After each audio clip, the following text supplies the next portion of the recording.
જૈન વિદ્યાર્થી મિત્રો, Trinetra એકેડમીના online platform ઉપર આપ સૌ મિત્રોનું હાર્દિક સ્વાગત છે. વિજ્ઞાન ટેટાટ સ્પેશિયલ આપણી એક સિરીઝ છે, પાઠ્યપુસ્તક આધારિત પ્રશ્નોનો મહાકુંભ. એની અંદર આપણે બીજી વખત મળ્યા છે. આજે બીજો દિવસ છે. ધોરણ 10 પ્રકરણ 2. અગાઉના લેક્ચરની અંદર ગઈકાલે આપણે ધોરણ 10 પ્રકરણ 1 ની ચર્ચા કરી હતી. તો આજના આ લેક્ચરની અંદર 10મા ધોરણના વિજ્ઞાનના પ્રકરણ 2ના પ્રશ્નોની ચર્ચા કરવાની છે. એની સાથે સાથે બીજી વસ્તુ પણ આપણને જાણવા મળશે. સૌથી પહેલો પ્રશ્ન અહીં આપેલો છે કે એક દ્રાવણ લાલ લિટમસને ભૂરું બનાવે છે તો તેની પીએચ લગભગ ખાલી જગ્યા હશે. આવા પ્રશ્ન પરીક્ષાની અંદર પૂછાય. આ એમપી પ્રશ્ન છે, પણ અહીંયા આપણને ઘણી બધી વસ્તુઓની ખ્યાલ હોવો જોઈએ. પહેલા તો લાલ લિટમસને ભૂરું કરે તો એસિડ છે કે બેઝ છે, એસિડ હોય તો એની પીએચ કેટલી હોય, બેઝ હોય તો એની પીએચ કેટલી હોય. તો સૌથી પહેલા આપણે પીએચ વિશે કેટલીક ચર્ચા કરીએ. તો અહીંયા પહેલી વસ્તુ તો યાદ રાખવાનું છે, પીએચ નું પૂરું નામ શું થાય. ઘણા બધા મિત્રોને આ ખ્યાલ નથી હોતો. પીએચ નું પૂરું નામ થશે potential of hydrogen. Potential of hydrogen, બરાબર. અને બીજી એક વસ્તુ યાદ રાખજો કે આના શોધકનું નામ શું છે. પીએચ માપક્રમની શોધ કોણે કરી? તો સોરેન્સ નામના વ્યક્તિએ. સોરેન્સ નામના વ્યક્તિએ પીએચ માપક્રમની શોધ કરેલી છે. ચાલો પીએચ વિશે કેટલીક વસ્તુ અહીંયા શીખવાડું. પાઠ્યપુસ્તકની અંદર જ આ ડાયાગ્રામ તમને આપેલો છે. યાદ રાખવાનું છે કે H+ છે ને એ એસિડ માટે જવાબદાર આયન છે. H+ છે ને એના વિશે યાદ રાખજો, એસિડ માટે જવાબદાર આયન. એસિડ માટે જવાબદાર આયન છે. ધન આયન ને ઋણ આયન, એમાં H+ એટલે ધન આયન. બીજું એક યાદ રાખવાનું છે OH-. OH- જે છે એ બેઝ માટે જવાબદાર આયન છે. બેઝ માટે જવાબદાર આયન કયો છે? OH-. હવે તમે જો અહીંયા H+ છે, 7ની આ બાજુ જે છે 0 સુધી એ યાદ રાખજો એસિડિક સ્વભાવ વાળા પદાર્થો કહેવાય. 7 થી 14 સુધી જાઓ તો બેઝિક સ્વભાવ વાળા પદાર્થો કહેવાય. એટલે શું યાદ રાખવાનું? જો 7 કરતા ઓછી પીએચ હોય તો એને એસિડ કહેવાય. જો 7 કરતા વધારે પીએચ હોય તો એને બેઝ કહેવાય. અને જો 7 હોય એની પીએચ જો 7 આવે તો યાદ રાખવાનું છે એને તટસ્થ પદાર્થ એટલે કે ક્ષારમાં ગણવામાં આવે છે. પીએચ કઈ રીતે માપવામાં આવે છે? તો પીએચ મીટર આવે. એને તમે જમીનમાં નાખી દો, દૂધમાં ડુબાડી દો, પાણીમાં ડુબાડી દો, મોઢામાં મૂકી દો તો તમને ખબર પડી જાય કે એની અંદર માની લો કે આંકડો આવ્યો 8.3, મતલબ કે 7 કરતા વધારે, તો એ પદાર્થ જે છે એ બેઝિક પદાર્થ છે. આવી રીતે 7 કરતા ઓછો આવે તો એસિડિક પદાર્થ ને 7 આવે તો તટસ્થ પદાર્થ. એટલે અહીંયા આપણે વાત કરી કોને એસિડ કહેવાય, કોને બેઝ કહેવાય અને કોને તટસ્થ પદાર્થ કહેવાય. એની સાથે સાથે એક બીજી વાત કરું. જેમ જેમ તમે 7 થી 0 તરફ આગળ વધો એમ જો આ H વાળું ખાનું મોટું થતું જાય છે, મતલબ એસિડિકતાનું પ્રમાણ વધતું જાય. એટલે 6 કરતા 5 વાળું વધારે એસિડિક કહેવાય. 5 વાળા કરતા 4 વાળું એના કરતા વધારે એસિડિક કહેવાય. તો જેમ જેમ પીએચ ઘટે એમ એસિડિકતા વધે છે. આ વસ્તુ યાદ રાખજો, બરાબર. અહીંયા નોંધ સ્વરૂપે હું તમને લખાવી દઉં છું. આ કેટલીક બાબતો છે ને બીજા પ્રશ્નોમાં તમને કામ લાગશે. જેમ પીએચ નું મૂલ્ય ઘટે તેમ એસિડિકતા વધે, બરાબર. અને એવી જ રીતે તમે જોવા જાઓ તો તમે અહીંયાથી આમ જશો તો જો આ વાદળી ખાનું H+ વાળું નાનું થતું જાય છે, બરાબર.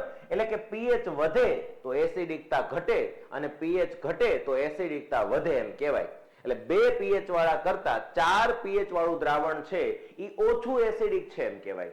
4 વાળા કરતા 2 વાળું વધારે એસિડિક છે એમ કહેવાય, બરાબર.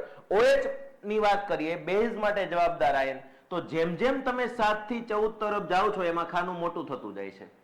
મતલબ 14 તરફ જતા બેઝિકતા વધે અને 0 તરફ જતા એસિડિકતા વધે. એટલે આમાં તો શું છે, જેટલી પીએચ વધારે એટલું વધારે બેઝિક. એટલે બેઝ માટે શું યાદ રાખવાનું છે? બેઝ માટે યાદ રાખવાનું છે જેમ પીએચ નું મૂલ્ય વધે તેમ બેઝિકતા વધે, બેઝિકતા વધે છે. આનું સેમ ટુ સેમ, મૂલ્ય વધે તો વધે ને ઘટે તો ઘટે, બસ આ વસ્તુ યાદ રાખવાની છે. બરાબર, તો અહીંયા તમને ખ્યાલ આવી ગયો કે એસિડિક ને બેઝિક શું છે. બરાબર, અને બીજી એક વસ્તુ, લિટમસના આધારે જો આપણે વાત કરીએ તો તમને ખ્યાલ છે એસિડ જે છે, એસિડ એ ભૂરા લિટમસને, ભૂરાને લાલ બનાવે, જ્યારે બેઝ જે છે, બેઝ એ તમને ખ્યાલ છે કે લાલ લિટમસને ભૂરું બનાવે. તો હવે અહીંયા તમને પ્રશ્નમાં દેખાય છે કે પ્રશ્ન એવો આપેલો છે કે એક દ્રાવણ લાલ લિટમસને ભૂરું બનાવે છે. હવે જો લાલમાંથી ભૂરું બનતું હોય તો એનો મતલબ પદાર્થ કેવો છે? બેઝિક પદાર્થ છે. કેવો પદાર્થ છે? બેઝિક પદાર્થ છે. અને બેઝિક પદાર્થ હોય તો એની પીએચ કેટલી હોય? તો 7 કરતા વધારે. 7 કરતા વધારે અહીંયા જોવા જાવ તો એક જ જગ્યાએ આપેલી છે અને એ છે 10 ડી. તો અહીંયા આ બધી વસ્તુના આધારે બીજા પ્રશ્નો પૂછાય તો એનો પણ ખ્યાલ રાખવાનો છે. સાચો જવાબ ભલે આપણને પહેલા ખબર પડી ગયો હોય, પણ એના સિવાયના કેટલાક પ્રશ્નો અલગ રીતે પૂછાઈ શકે. તો પીએચ વિશે આ બધી બાબતો અહીંયા યાદ રાખવાની છે. બરાબર, હા, એક વસ્તુ એ પણ લખાવી દઉં કે ઘણી વખત આ પ્રશ્ન પણ પૂછાઈ શકે. બરાબર, આવો પ્રશ્ન પણ પૂછાઈ શકે કે ભાઈ પીએચ પ્લસ POH બરાબર કેટલા? તો યાદ રાખવાનું છે 14. બરાબર, આ આઈએમપી વસ્તુ છે. પીએચ અને પીઓએચ નો સરવાળો કેટલો થાય? હંમેશા 14. એટલે કે પીએચ હંમેશા 0 થી 14 સુધી જ માપી શકાય છે. બરાબર, ચાલો આગળના પ્રશ્ન તરફ જઈએ આપણે.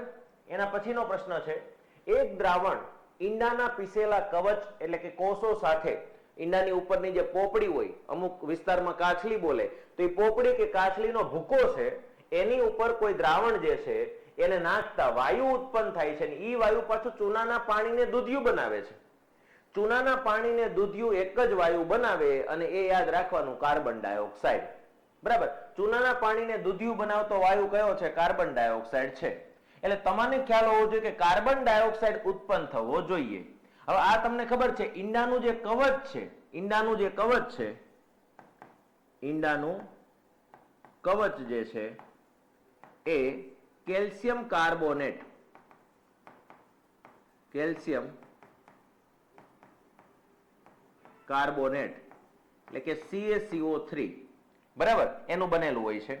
હવે તેમાં કયું દ્રાવણ, આમાંથી કઈ વસ્તુ તમે એની સાથે મિક્સ કરો તો કાર્બન ડાયોક્સાઇડ આમાંથી છૂટું પડે? તો યાદ રાખવાનું છે કોઈ પણ એસિડ. હવે આમાં તમે જોવા જાવ તો એક જ એસિડ છે, અને એ કયું એસિડ છે? Hydrochloric acid. બરાબર, તો હવે તમે અહીંયા માની લો કે HCl સાથે આની પ્રક્રિયા કરાવો, HCl સાથે આની પ્રક્રિયા કરાવો તો યાદ રાખવાનું છે કે અહીંયાથી કાર્બન ડાયોક્સાઇડ છૂટું પડશે, કાર્બન ડાયોક્સાઇડ છૂટું પડશે. અને અહીંયા CaCl2, કેલ્શિયમ ક્લોરાઇડ, બરાબર, આ છૂટું પડશે, હાઇડ્રોજન પણ છૂટું પડશે. તો અહીંયા શું યાદ રાખવાનું છે? કાર્બન ડાયોક્સાઇડ જે છે એ અલગ પડ્યું. તો કાર્બન ડાયોક્સાઇડ વાયુ છે ચૂર્ણ નીતરિયા પાણીને દૂધિયું બનાવે છે. તો યાદ રાખવાનું, એસિડ સાથેની પ્રક્રિયા થશે તો આ કામ થશે. એટલે આપણો જવાબ કયો આવી જશે? HCl. આ પ્રશ્ન પૂછાય તો સીધો પ્રશ્ન પૂછાય, પણ ઓપ્શનની અંદર HCl ના બદલે H2SO4 પણ લખી શકે છે આ લોકો. બરાબર, તો આ વસ્તુ ધ્યાનમાં રાખજો કોઈ પણ એસિડ સાથેની પ્રક્રિયાથી. અહીંયા તમે જોઈ શકો છો આ એસિડ જે છે, બરાબર, આ એની અંદર આ એસિડ ભરેલું છે, એમાં ઈંડું નાખે છે તો આની અંદરથી વાયુ ઉત્પન્ન થશે અને કાર્બન ડાયોક્સાઇડ ઉત્પન્ન થશે. ચાલો, ત્યારબાદ છે અપચાના ઉપચાર માટે. અપચો એટલે શું? તો અપચાનો સિમ્પલ મતલબ થશે, આપણે જેને એસિડિટી તરીકે ઓળખીએ છીએ તે. બરાબર, અપચો એટલે શું? તો એસિડિટી. એસિડિટીના ઉપચાર માટે નીચેના પૈકી કયા પ્રકારની દવાઓનો ઉપયોગ થાય છે? અહીંયા એક ઓપ્શન આપ્યો છે એન્ટીબાયોટિક. એન્ટીબાયોટિક એટલે પ્રતિજીવી. બરાબર, એન્ટીબાયોટિક ક્યારે વપરાય? જ્યારે કોઈ વસ્તુ ડ્રેસિંગ કરવી હોય ને ત્યારે. બરાબર, એનાલ્જેસિક, એનાલ્જેસિક એટલે વેદનાશક, જેને પેઇન કિલર કહીએ છીએ, બરાબર, એ નહીં આવે. એન્ટીસેપ્ટિક, એન્ટીસેપ્ટિક જીવાણુઓનાશી છે. તાવ ને એવી બધી વસ્તુ આવી હોય ત્યારે આપણે કેટલીક વખત એનો ઉપયોગ કરી શકતા હોય. અને એન્ટાસિડ એટલે પ્રતિ એસિડ. હવે આના વિશે આપણે સમજીએ કે એસિડિટી જે છે એ ક્યારે થાય છે, તો તમને ખ્યાલ છે કે જઠર જે છે આપણા શરીરમાં જે જઠર છે એ જઠરની અંદર મંદ હાઇડ્રોક્લોરિક એસિડ ઉત્પન્ન થાય છે, મંદ HCl ઉત્પન્ન થાય છે. જ્યારે તમે ભારે ખોરાક ખાઓ, ન પચે એટલો ખોરાક ખાઈ જાઓ, તો તમારા શરીરમાં એ ખોરાકને છૂટો પાડવા માટે વધારે એસિડ ઉત્પન્ન થાય અને એ એસિડને રોકવા માટે આ જઠરની દિવાલની અંદરના ભાગમાં એક સ્તર બનાવેલું હોય શ્લેષ્મ નામનું, જે જઠરની દિવાલને એસિડથી રક્ષણ આપે. પણ તમે વધારે ખોરાક ખાઈ લ્યો, ભારે ખોરાક ખાઈ લ્યો, લાડવા છે, ભાત છે, ભાખરી છે, તો એને પચાવવા માટે, એને છૂટું પાડવા માટે વધારે એસિડ ઉત્પન્ન થાય. અને જો વધારે એસિડ ઉત્પન્ન થાય તો ઓલું શ્લેષ્મ એને રોકી શકે નહીં અને એસિડ જઠરની દિવાલને ટચ કરી જાય અને પછી બળતરા થાય. એ બળતરાને આપણે એસિડિટી તરીકે ઓળખીએ છીએ. બરાબર? તો એની રાહત માટે આપણને ખ્યાલ છે કે બેઝિક પદાર્થોનો ઉપયોગ કરવો પડે. કેવા પદાર્થોનો? બેઝિક પદાર્થોનો ઉપયોગ કરવો પડે. અને બેઝિક પદાર્થોને બીજી રીતે શું બોલી શકાય? તો યાદ રાખવાનું છે એન્ટાસિડ પદાર્થ. એન્ટાસિડ પદાર્થ તરીકે ઓળખવામાં આવે છે. એટલે કે એસિડને મંદ પાડી નાખે, નાબૂદ કરી નાખે. એસિડને મંદ પાડે એટલે એન્ટાસિડ અથવા પ્રતિ એસિડ પદાર્થો કહેવાય. તો અહીંયા રાઈટ આન્સર શું થઈ જશે? આપણો જે જવાબ છે એ થઈ જશે એન્ટાસિડ પદાર્થ. બરાબર? આની રાહત માટે આપણને ખબર છે, યાદ રાખવાનું છે શું કરી શકાય. તો રાહત માટે તમને ખ્યાલ છે, ઉદાહરણ તરીકે એક યાદ રાખવાનું છે milk of magnesia. Milk of magnesia આ એન્ટાસિડ પદાર્થ છે, જેનું સૂત્ર યાદ રાખવાનું છે MgOH2. મેગ્નેશિયમ હાઇડ્રોક્સાઇડ કહેવાય. આ બેઝિક પદાર્થ છે. એસિડિટી થાય તો એની ગોળીની અંદર મિલ્ક ઓફ મેગ્નેશિયા આવે. અને બીજું એક ઉદાહરણ યાદ રાખવાનું છે ખાવાનો સોડા. ખાવાનો સોડા અથવા આને બેકિંગ પાવડર પણ કહી શકાય છે. Baking powder. બરાબર?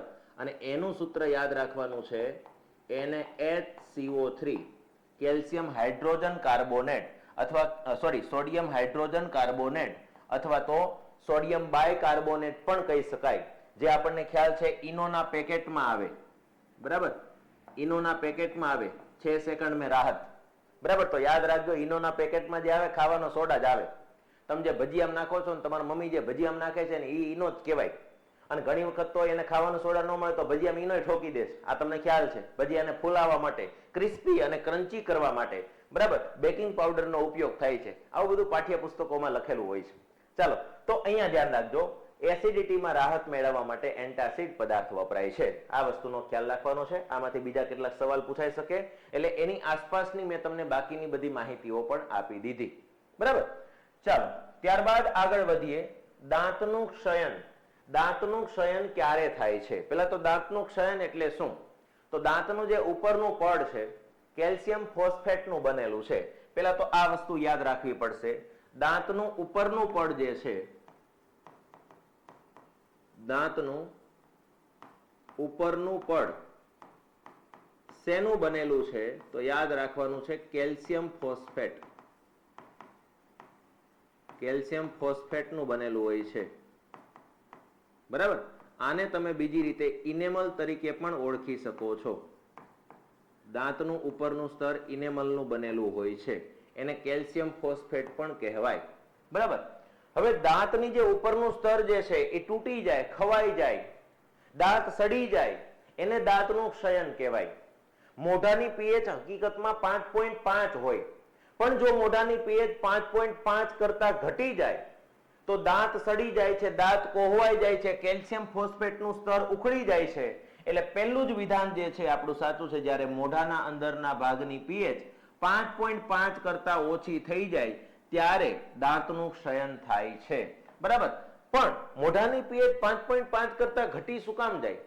કારણ કે આપણા મોઢાની અંદર બેક્ટેરિયા ઓલરેડી હોય જ. આપણા સર્વત્ર બધી જ જગ્યાએ બેક્ટેરિયા છે. બેક્ટેરિયા ક્યાંય નથી એવું બને જ નહીં. તો એનો મતલબ શું થયો? મોઢામાં બેક્ટેરિયા છે, પણ તમારું મોઢામાં હવાની અવર જવર થાય તો બેક્ટેરિયાનું કામ કરી શકે નહીં. પણ જો તમારું મોઢું એક ધારું બંધ રહે અને અંદર ખોરાકના કણો ક્યાંક ગાલમાં ચોટેલા હોય, ક્યાંક દાંતમાં ચોટેલા હોય, તો એ બેક્ટેરિયા એનું કોહવાણ કરે, વિઘટન કરે અને એ દરમિયાન એસિડિક પદાર્થો મુક્ત કરે અને એના કારણે તમારા મોઢાની પીએચ ઘટી જાય, 5.5 કરતા ઓછી થઈ જાય અને દાંતનું સડવું શરૂ થઈ જાય. એટલે આપણે રાત્રે માની લો કે ખાઈને સૂઈ ગયા, મોઢામાં કંઈક રહી ગયું, ફસાઈ ગયું કંઈક ખોરાકના કણો, તો આખી રાત મોઢું બંધ રહેશે અને બેક્ટેરિયાનું કામ કરશે, એસિડિક પદાર્થો ઉત્પન્ન કરશે અને એના લીધે મોઢાની પીએચ ઘટી જાય. બરાબર? તો એના કારણે દાંત સડી જશે. એટલે નાના હતા ત્યારે ચોકલેટ ખાવા ના પાડતા હતા, કારણ કે ઓલા દાંતની અંદર ફસાઈ જાય ને તો એ દાંત સડવી નાખે. એટલે દાંતની અંદર કઈ ફસાવવું ન જોઈએ, દાંતની અંદર ચોટેલું ન રહેવું જોઈએ. ખાધા પછી મોઢું સાફ કરવું જોઈએ, પણ આપણામાં ઊંધું છે. પેલા મોઢું ધોવો, પેલા બ્રશ કરો, પછી ખાવાનું આપો. એટલે એ જે કઈ ચાલે છે એ ચાલવા દો. અને બીજી એક વસ્તુ, કોલગેટ, પેપ્સોડન્ટ, ગમે તે વસ્તુ હોય, આપણે કહેતા સિન્ચિનાટ હોરે, જિંજીનાટ હોરે, બરાબર? તો એ પેપ્સોડન્ટ નો ઉપયોગ કરો ને એવી એડવર્ટાઈઝ આવે, કારણ કે ટૂથપેસ્ટ જે છે એમાં બેઝિક પદાર્થો હોય છે જે મોઢાની પીએચ નું લેવલ કંટ્રોલ કરી નાખે છે. બરાબર? આ વસ્તુ યાદ રાખજો. અને બીજી એ વસ્તુ, મીઠું ક્ષાર છે એટલે એ પણ તટસ્થ કરી શકે, તો મીઠું ઘસવાથી પણ બહુ ફાયદો થાય. દાંતણ કરવાથી ફાયદો થાય, કેમ કે દાંતણ બેક્ટેરિયાને જ મારી નાખે. દાંતણ બેક્ટેરિયાને જ મારી નાખે તો પછી ભલે ખોરાક ફસાઈ રહ્યો, કાંઈ ફરક નહીં પડે. પણ આ કોલગેટ વાળાને એ બધા તમને ખ્યાલ છે. અત્યારે આપણને કોલગેટ પકડાવીને હવે ઘરે આવીને પૂછે કે આપકે ટૂથપેસ્ટ में નમક है? અરે ભાઈ, અમે પેલા મીઠું જ ઘસતા હતા, તમે આવીને આ કોલગેટ પકડાવી, બ્રશના ઠૂઠા પકડાવ્યા. પેલા અમે મીઠું જ ઘસતા હતા, હવે તમે તમારી કોલગેટમાં પાછું મીઠું ગોતો છો. તો પહેલેથી મીઠું ઘસતા હતા, એ ઘસવા દીધું હોત તો. બરાબર?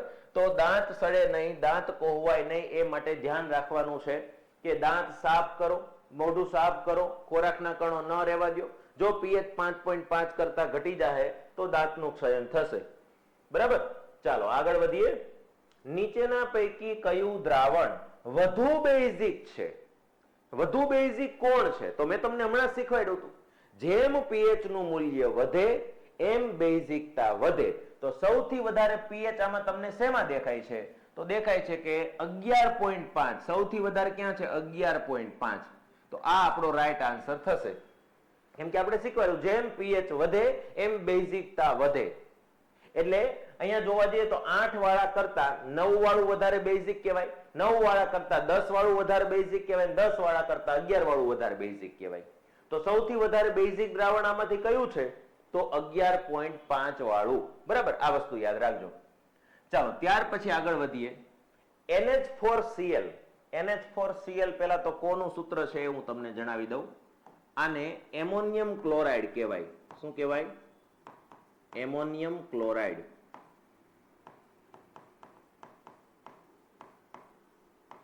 બરાબર? આ એમોનિયમ ક્લોરાઇડ જે છે એના જલીય દ્રાવણની પીએચ કેટલી હશે? મતલબ એમોનિયમ ક્લોરાઇડ ને પાણીમાં નાખો તો હવે આની પીએચ કેટલી હશે? 7 હશે, 7 કરતા વધારે હશે, 7 કરતા ઓછી હશે કે 0 હશે? તો અહીંયા યાદ રાખજો મિત્રો, આ એમોનિયમ ક્લોરાઇડ છે પેલા તો કેવો સ્વભાવ ધરાવે છે આપણને ઓલરેડી ખબર હોય તો મેળ આવે, કેમ કે પ્રેક્ટિકલ તો કર્યું નથી આપણે. તો યાદ રાખજો, આ એસિડિક સ્વભાવ ધરાવે છે. આ કેવો સ્વભાવ ધરાવે છે? એસિડિક સ્વભાવ ધરાવે છે. એટલા માટે હવે તમને ખ્યાલ આવી ગયો હશે કે આની પીએચ કેટલી થશે? એસિડ હોય તો 7 કરતા ઓછી. તો 7 કરતા ઓછી આ છે કે આ છે? તો ધ્યાન રાખજો, less than 7 less than pH, એટલે 7 કરતા ઓછી અહીંયા લખેલી છે. હવે ખબર પડી ગયા પછી જો ગ્રેટર ધેન લેસ ધેન માં ખબર ન પડે તો ધ્યાન રાખવું પડશે. પીએચ જે છે એ 7 કરતા ઓછી. બરાબર? એટલે અહીંયા આપણો જવાબ થઈ જશે સી. અને આ આપણને ખબર પડી ગઈ કે દ્રાવણ જે છે એ એસિડિક છે એટલે એની પીએચ 7 કરતા ઓછી. માની લો કે અહીંયા NH4Cl ના બદલે તમને NaCl આપી દીધું હોત, NaCl આપી દીધું હોત તો તમને ખ્યાલ આવી જાય કે આ કોનું સૂત્ર છે? મીઠું છે. અને મીઠું કેવો સ્વભાવ ધરાવે? તટસ્થ સ્વભાવ ધરાવે. મીઠું તટસ્થ સ્વભાવ ધરાવે છે. બરાબર? તો એની પીએચ કેટલી થશે? તો પીએચ બરાબર 7. એની પીએચ એક્ઝેક્ટ 7 આવશે, કેમ કે 7 હોય તો તટસ્થ કહેવાય, 7 કરતા ઓછી હોય તો એસિડિક કહેવાય, 7 કરતા વધારે હોય તો બેઝિક કહેવાય. બરાબર? તો આવી રીતે પ્રશ્ન પણ બનાવી શકે છે. ચાલો ત્યારબાદ આગળ વધીએ. નીચેના પૈકી કયો એસિડ પ્રબળ છે? પ્રબળ એસિડ. જો પ્રબળના બદલે સાંદ્ર શબ્દ પણ વાપરી શકે, બરાબર? પ્રબળ અથવા સાંદ્ર અથવા વધુ, અને એવી જ રીતે નિર્બળ અથવા મંદ અથવા ઓછું, આવો શબ્દ પણ વાપરી શકાય. તો આ બધાના મીનિંગ સરખા જેવા જ છે, યાદ રાખજો, બરાબર? નીચેના પૈકી કયો એસિડ પ્રબળ છે, મતલબ સાંદ્ર એસિડ? પેલું છે એસિટિક એસિડ. એસિટિક એસિડ હું તમને બતાવું. આ એસિટિક એસિડ છે, બરાબર? એસિટિક એસિડ નો મતલબ શું થાય એ હું તમને સમજાવું. આ એસિટિક એસિડ છે, અને એસિટિક એસિડ જે છે એ શેમાં હોય છે તમને ખ્યાલ છે? વિનેગરની અંદર. અને વિનેગરને તમે સરકો પણ બોલી શકો. મેગી નૂડલ્સ, મંચુરિયમ, બરાબર? અથવા તો સલાડની અંદર આપણે વિનેગર નાખતા હોઈએ છીએ, ખાટું પાણી લાગે. એ વિનેગર અથવા સરકો જે છે એ એસિટિક એસિડ હોય છે. અને એસિટિક એસિડનો ઉપયોગ ખાલી આ મેગી નૂડલ્સ, મંચુરિયમમાં નથી થતો. અથાણાને લાંબા સમય સુધી સાચવી રાખવા માટે લીંબુના અથાણા, કેરીના અથાણામાં પણ વિનેગર નાખેલું હોય છે. તો આ પ્રિઝર્વેટિવ, બરાબર? પ્રિઝર્વેટિવ તરીકે પણ આ પદાર્થનો ઉપયોગ થાય છે. તો આ તો નોર્મલ આપણે ખાઈ શકીએ એવું એસિડ છે. આ બહુ સાંદ્ર નથી કે ચામડી બાળી નાખે, ગળું સૂકવી મારે, ગળાને શું કહેવાય બાળી નાખે, દજાડી મૂકે. તો એનો મતલબ એવો થયો કે આ જે એસિટિક એસિડ છે એ પ્રબળ એસિડ નથી, બરાબર? એટલે એસિટિક એસિડ પ્રબળ નહીં આવે. ચાલો તો આગળ વધીએ. એના પછીનું કોઈ એસિડ જે છે એ સાઇટ્રિક એસિડ. સાઇટ્રિક એસિડ તમને ખબર છે સાઇટ્રસ ફળોની અંદર હોય. સાઇટ્રસ ફળો જો એક સરખા દેખાય, એક સરખી રચના વાળા છે, બરાબર? આ એક જ જાતિના ફળો છે. જેમ કે તમને ખ્યાલ છે, અહીંયા તમને દેખાય છે આ લીંબુ, બરાબર? સંતરા અને નારંગી. લીંબુ, સંતરા અને નારંગી, આ બધામાં કયું એસિડ હોય છે? તો તમને ખ્યાલ છે આ બધાની અંદર સાઇટ્રિક એસિડ હોય છે. અને આ બધી વસ્તુ પણ આપણે નોર્મલ ખાઈ શકીએ છીએ, બરાબર? તો આ પણ પ્રબળ એસિડ એટલે કે સાંદ્ર એસિડ ન ગણી શકાય. ચાલો ઓક્ઝેલિક એસિડ ની વાત કરીએ તો ઓક્ઝેલિક એસિડ શેમાં આવે? તો ઓક્ઝેલિક એસિડ જે છે એ યાદ રાખજો, ટમેટા, ટમેટા અને પાલક. ટમેટા અને પાલકની અંદર ઓક્ઝેલિક એસિડ હોય છે.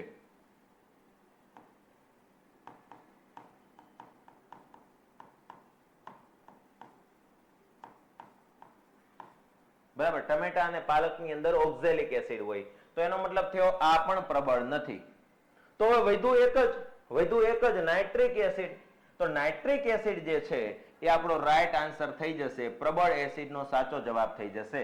નાઇટ્રિક એસિડ તમને બતાવું તો નાઇટ્રિક એસિડ ને બોટલમાં ભરવી પડે, કોઈના મોઢા ઉપર છાંટી દો તો બાળી નાખે, બરાબર? આ જે એસિડ અટેક થતા હોય એમાં નાઇટ્રિક એસિડનો ઉપયોગ થાય, તેજાબી છે આ, બરાબર? તો અહીંયા આપણે યાદ રાખશું કે આ નાઇટ્રિક એસિડ જે છે,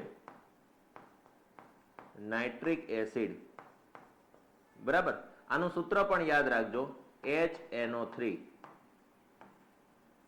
આ નાઇટ્રિક એસિડ છે અને આ પ્રબળ એસિડ છે, સાંદ્ર એસિડ છે.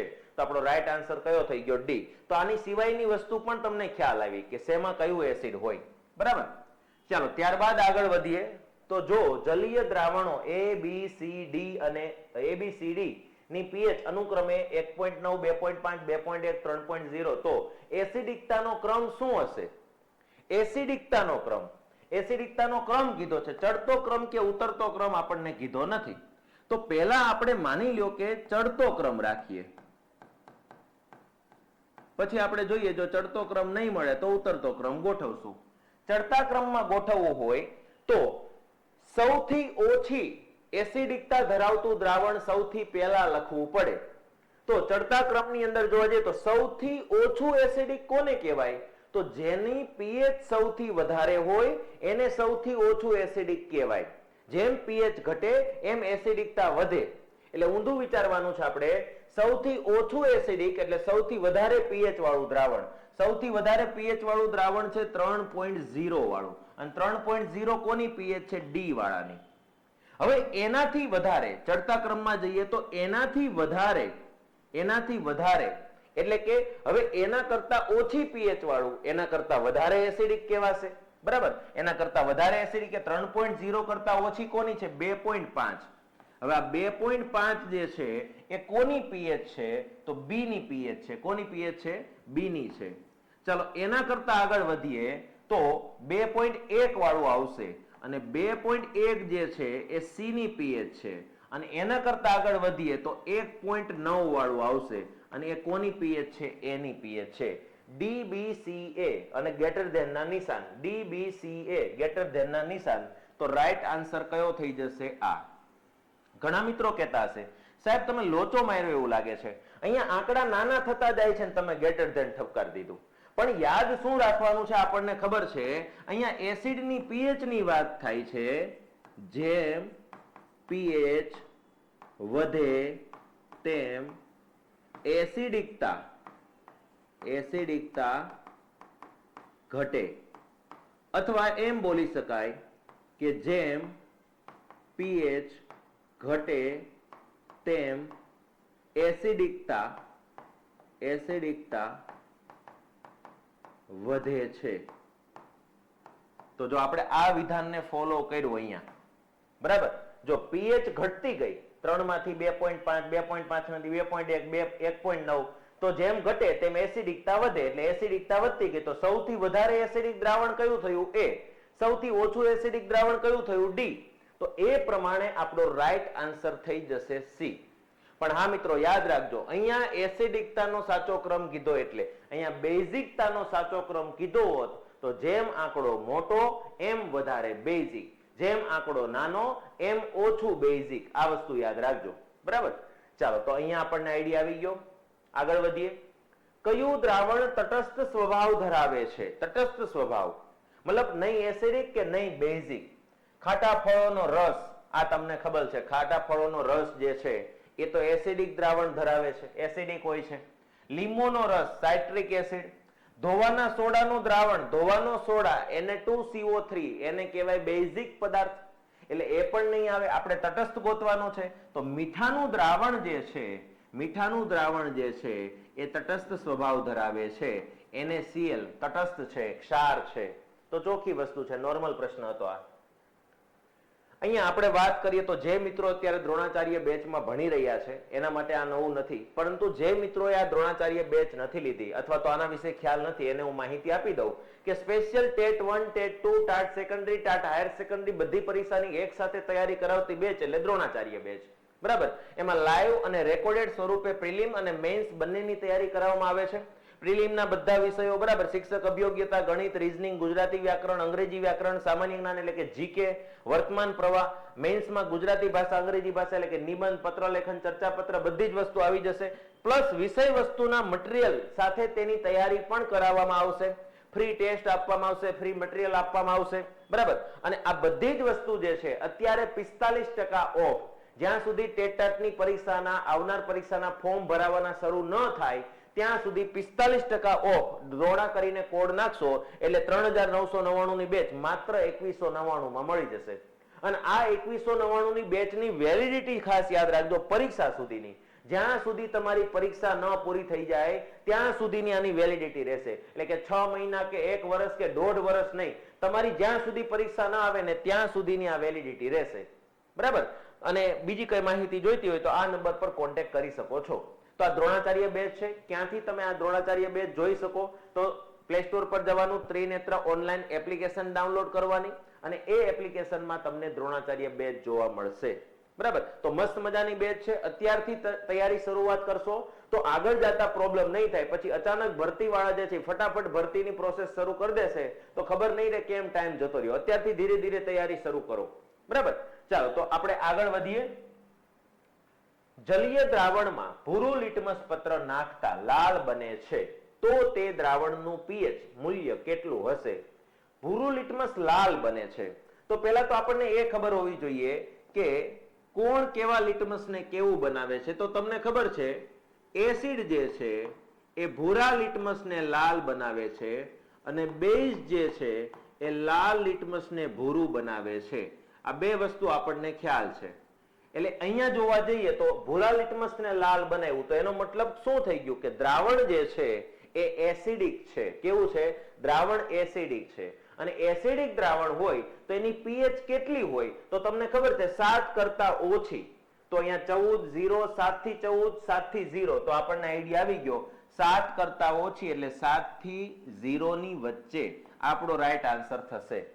પણ આની સાથે સાથે અહીંયા તમને દેખાય છે, બરાબર, અહીંયા દેખાય છે કે જો આ ભૂરું લિટમસ પત્ર લાલ થયું, ભૂરું લિટમસ પત્ર લાલ થયું એનો મતલબ આ કેવો પદાર્થ છે? એસિડિક પદાર્થ છે.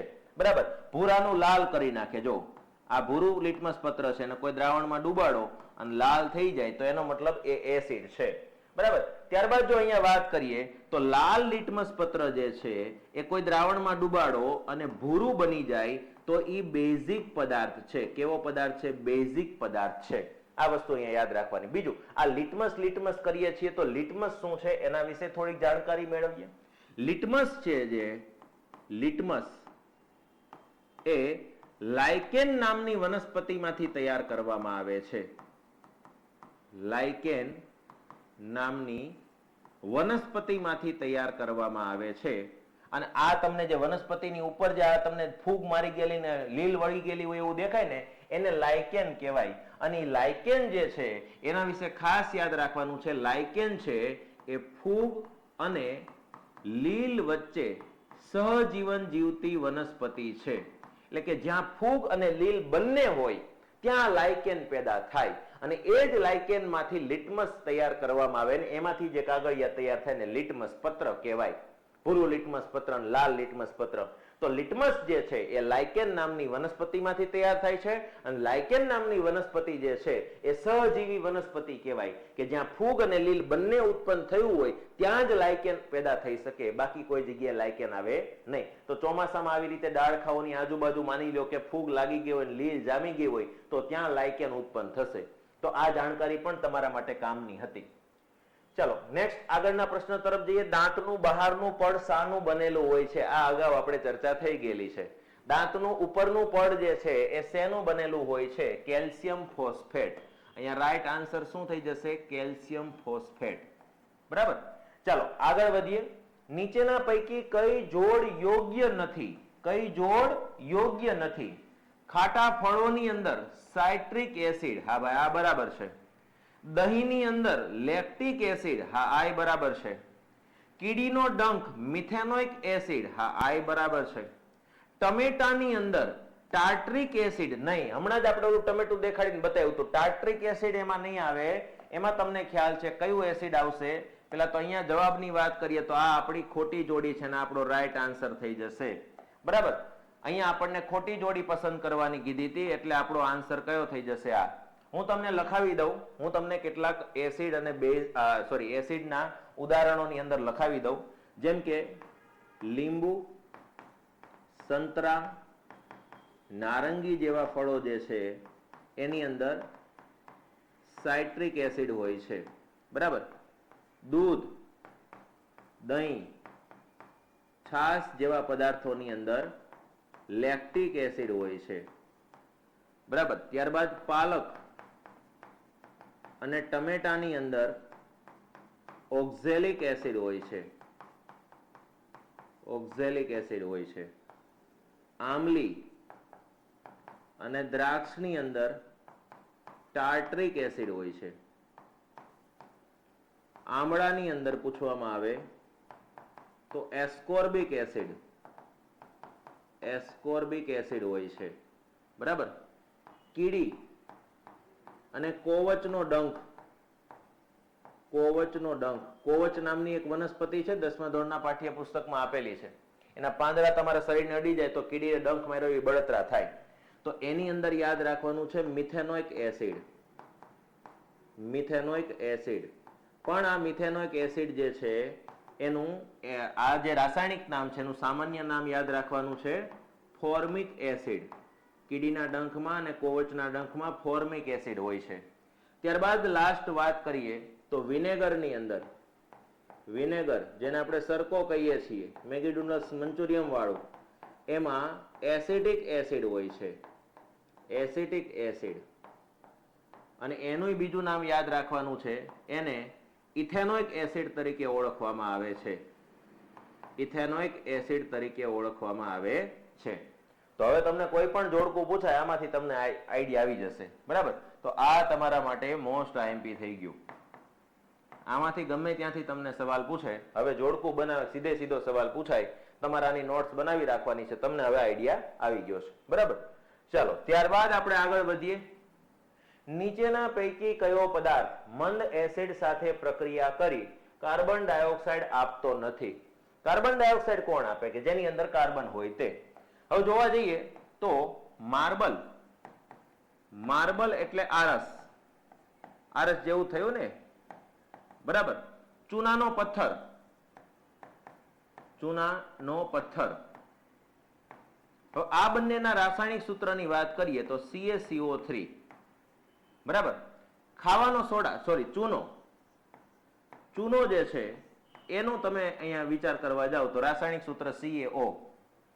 ખાવાનો સોડા, ખાવાનો સોડા એટલે બેકિંગ પાવડર, એનું રાસાયણિક સૂત્ર ખબર છે તમને, NaHCO3. હવે તમે વિચાર કરો આમાંથી કોણ જે છે એ એસિડ સાથે પ્રક્રિયા કરીને કાર્બન ડાયોક્સાઇડ ઉત્પન્ન કરી શકે?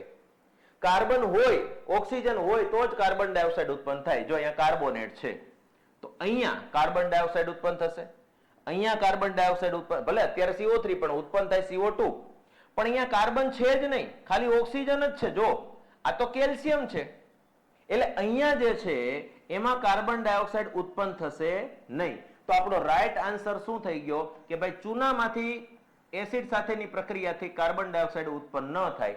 બાકી માર્બલ હોય, ચૂનાનો પથ્થર હોય, ખાવાનો સોડા હોય, એની સાથે એસિડની પ્રક્રિયા કરાવો તો કાર્બન ડાયોક્સાઇડ પેદા થાય. બરાબર, ચાલો આગળ વાત કરીએ. તો અહીંયા સૂત્રોની આપણી જે કઈ માથાકૂટ છે એને આપણે સોલ્વ કરી નાખીએ. સૂત્રો જે છે ઘણી વખત પૂછાતા હોય છે. આ જોડકું બનાવેલું છે. પહેલા તો હું તમને બધાની વાત કરી દઉં કે કોણ શું છે. બરાબર, સૌથી પહેલા વાત કરીએ તો અહીંયા જે પાવડર દેખાય છે એ સોડિયમ નાઇટ્રેટનો છે, નાઇટ્રેટનો છે, જેનું સૂત્ર યાદ રાખવાનું છે NaNO3. બરાબર, આ એનું સૂત્ર છે. આ જે છે એ સોડિયમ નાઇટ્રાઇટ છે, સોરી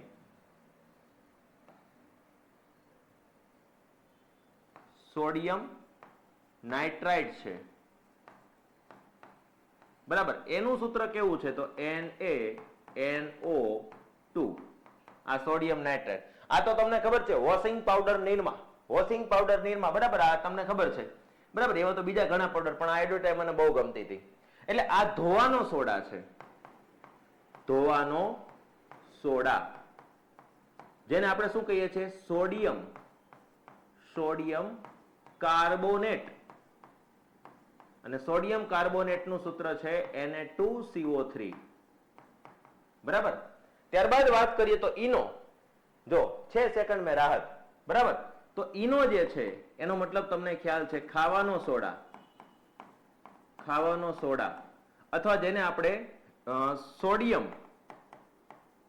સોડિયમ બાયકાર્બોનેટ, બાયકાર્બોનેટ બોલીએ છીએ. એનું સૂત્ર યાદ રાખવાનું છે NaHCO3. બરાબર, તો હવે તમને બધાના સૂત્ર આઈડિયા આવી ગયા છે. તો હવે તમે જોઈ શકો સોડિયમ કાર્બોનેટ, સોડિયમ કાર્બોનેટ એટલે ધોવાનો સોડા, Na2CO3 ક્યાં દેખાય છે? C માં. સોડિયમ બાયકાર્બોનેટ ખાવાનો સોડા, NaHCO3 ક્યાં દેખાય છે? D માં. સોડિયમ નાઇટ્રેટ NaNO3 અને સોડિયમ નાઇટ્રાઇટ NaNO2. તો આવી રીતે કેટલાક અણુસૂત્રો આપણને પૂછાય તો પરીક્ષામાં આવડવા જોઈએ, એ હેતુથી મેં અહીંયા જોડકું મૂકેલું છે. બરાબર, ચાલો આગળ વધીએ. તો મસ્ત મજાનું જોડકું છે. જો આવું જોડકું જ્યારે આવે કે આપણે પાઠ્યપુસ્તક વાંચી માર્યું હોય પણ કેટલીક બાબત એવી હોય કે ક્યાંકથી નવી ઉડતી એવી હોય, એ આપણને એમાં ક્યાં એવું જ ન હોય. જેમ કે મેલિટીન શબ્દ જે છે એ પાઠ્યપુસ્તકમાં ક્યાંય જોવા જ ન મળ્યો હોય. તો એનો મતલબ એવો કે માની લો કે સાહેબે નથી ભણાવ્યું, પાઠ્યપુસ્તકમાં આપણી નજર નથી પડી, તો કઈ રીતે આવા જોડકા સોલ્વ કરવા? તો આ હું તમને ખાસ સલાહ આપું છું, મારી અંગત સલાહ છે કે જે તમને આવડે છે એના આધારે ઓપ્શન એલિમિનેટ કરીને તમે જવાબ ટીક કરી શકો આરામથી. ચાલો વિચારો આમાં તમને શું શું આવડે છે. ચાલો પેલા તો જો કેલ્શિયમ ફોસ્ફેટ શબ્દ આવે તો દાંતનું ઉપરનું પડી તમને બધાને ખબર છે. એનો મતલબ કેલ્શિયમ ફોસ્ફેટ જે છે તો એની અંદર દાંતનું બહારનું પડ બનેલું હોય છે. તો આ તમને આઈડિયા આવી ગયો કે ભાઈ આમાં તો આ જ આવશે. હવે નીચે ઓપ્શન જોઈ લેવાના કે ભાઈ બીજામાં ડી કયા કયામાં નથી. જેમાં ન હોય એને ચેક કરી નાખવાના, કાઢી નાખવાના. બરાબર. ચાલો તો આ જેટલામાં ડી હશે એ ચાલશે. હવે તમે જુઓ પ્રતિ એસિડ પદાર્થ એટલે એન્ટાસિડ પદાર્થ, અને એન્ટાસિડ પદાર્થમાં તમને ખબર મિલ્ક ઓફ મેગ્નેશિયા અને ખાવાનો સોડા. તો ખાવાનો સોડા તમને દેખાય છે. તો એનો મતલબ આમાં જવાબમાં શું આવશે? બી આવશે. ચાલો ચોથામાં જેમાં બી ન હોય એને કાઢી નાખવાના, એવા ઓપ્શન કાઢી નાખવાના. હવે તમારી પાસે બે વસ્તુ વધી છે. હવે એમાં કમ્પેરિઝન કરી જુઓ. જો પીએચ નું મૂલ્ય 7.3 થી વધુ અને મેલિટીન, તો પીએચ નું મૂલ્ય 7.3 થી વધારે મતલબ કે બેઝિક પદાર્થની વાત કરે છે. બેઝિક પદાર્થની વાત કરે છે. તો આલ્કલાઇન એટલે બેઝિક જ થાય. બરાબર. ચાલો એ નથી ખબર પડતી આલ્કલાઇન એટલે બેઝિક, એ નથી ખબર તો નીચેનું વાંચો. 26 એમિનો એસિડ ધરાવતો પેલીપેપ્ટાઇડ.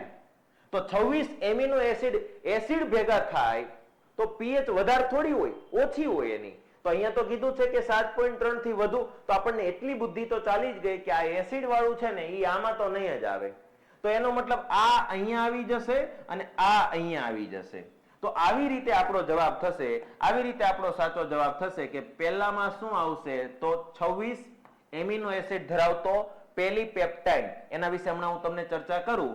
તો બીજાની અંદર શું આવશે? તો કેલ્શિયમ ફોસ્ફેટ એટલે દાંતનું ઉપરનું પડ. બરાબર. ત્યારબાદ પીએચ નું મૂલ્ય 7.3 કરતા વધારે છે તો આલ્કલાઇન જમીન કહેવાય એને. અને છેલ્લું વધ્યું ચોથું, તો ચોથાની અંદર શું આવી જશે? બી. તો આ આપણો સાચો આન્સર થઈ ગયો. બરાબર. હવે હું તમને કેટલીક બાબતની ચર્ચા કરું. તો આ મેલિટીન શું છે હું કહી દઉં. મધમાખીના ડંખમાં આવેલું ઝેર એને મેલિટીન કહેવાય. બરાબર. મેલેનિન આવે તો ચામડી નો રંગ જે છે એ મેલેનિન ને આભારી છે. આ મેલિટીન છે. મેલિટીન એટલે મધમાખીના ડંખમાં જે ઝેર છે એની અંદર 26 એમિનો એસિડ ધરાવતો એક પોલીપેપ્ટાઇડ હોય છે અને એના લીધે આપણે જે છે એ બળતરા ને બધું થાય છે. ત્યારબાદ વાત કરીએ જમીનની પીએચ. જો જમીનની પીએચ ની વાત થાય તો જમીનની નોર્મલ પીએચ કેટલી હોવી જોઈએ? તો 6.5 થી 7.3 હોવી જોઈએ. જો 7.3 કરતા વધી જાય છે તો જમીન આલ્કલાઇન એટલે કે બેઝિક થઈ જાય છે. અને એના માટે પણ એક વસ્તુ યાદ રાખવાની છે કે ભાઈ બેઝિક જમીનને તટસ્થ કરવા કયા પદાર્થનો ઉપયોગ થાય છે? 7.3 કરતા વધી ગઈ એટલે બેઝિક જમીન થઈ ગઈ. બરાબર. તો એના માટે યાદ રાખવાનું છે બેઝિક જમીનને તટસ્થ કરવા માટે ચીરોડી એટલે કે જીપ્સમ નો ઉપયોગ થાય છે. બરાબર. CaSO4. ચાલો ત્યારબાદ જો વાત કરીએ એક બીજી વસ્તુ, તો જ્યારે પીએચ ઘટી જાય છે ત્યારે એસિડિક જમીન થઈ જાય અને એસિડિક જમીનને તટસ્થ કરવા માટે બેઝિક પદાર્થનો ઉપયોગ થાય અને એમાં યાદ રાખવાનું છે લાઇમ. લાઇમ એટલે ગઈકાલે વાત કરી હતી કળી ચૂનો, અને આ કળી ચૂનાનું સૂત્ર યાદ રાખવાનું છે CaO, કેલ્શિયમ ઓક્સાઇડ. તો ઘણી બધી બાબતોની સમજ પડી. 7.3 કરતા વધી જાય તો જમીન બેઝિક થઈ જાય, 6.5 કરતા ઘટી જાય તો જમીન એસિડિક થઈ જાય. એસિડિક જમીનને તટસ્થ કરવી હોય તો લાઇમ, કળી ચૂનો, અને બેઝિક જમીનને તટસ્થ કરવી હોય તો ચીરોડીનો, જીપ્સમનો ઉપયોગ કરવામાં આવે છે. આ ચીરોડી એટલે આપણે જે રંગોળીમાં ઓલો કલર પૂરીએ ને પાવડર વાળો એ. બરાબર. તો આ ઘણી બધી વસ્તુ એન્ટાસિડ પદાર્થ વાળી તો પહેલા જ આપણે વાત કરી હતી. તો આ બે વસ્તુ તમારા માટે નવી હતી એને મેં અહીંયા શીખવાડી દીધી. બરાબર. તો આખું જોડકું આપણું કમ્પ્લીટ થઈ ગયું. તો આ રીતે ધોરણ 10 ના પ્રકરણ 2 એસિડ, બેઝ અને ક્ષાર વિશે આપણે ઘણી બધી માહિતી મેળવી. આ પ્રશ્નો સ્વરૂપે આવી રીતે માહિતી મેળવીએ ને તો આપણને કંટાળો પણ ન આવે અને અંદરથી એક આપણે નવો પ્રશ્ન આવે ને તો આપણે નવા ઉત્સાહથી જવાબ ટીક કરવા માટે પ્રેરાતા હોય. મને એવું લાગે છે બી જવાબ આવશે, પછી માની લો કે હું સોલ્યુશન કરાવું, ખબર પડે બી જવાબ આવ્યો તો મોજ આવી જાય. નથી આવ્યો તો થોડુંક એમ થાય કે ચાલો બીજા પ્રશ્નમાં ધ્યાન રાખશું.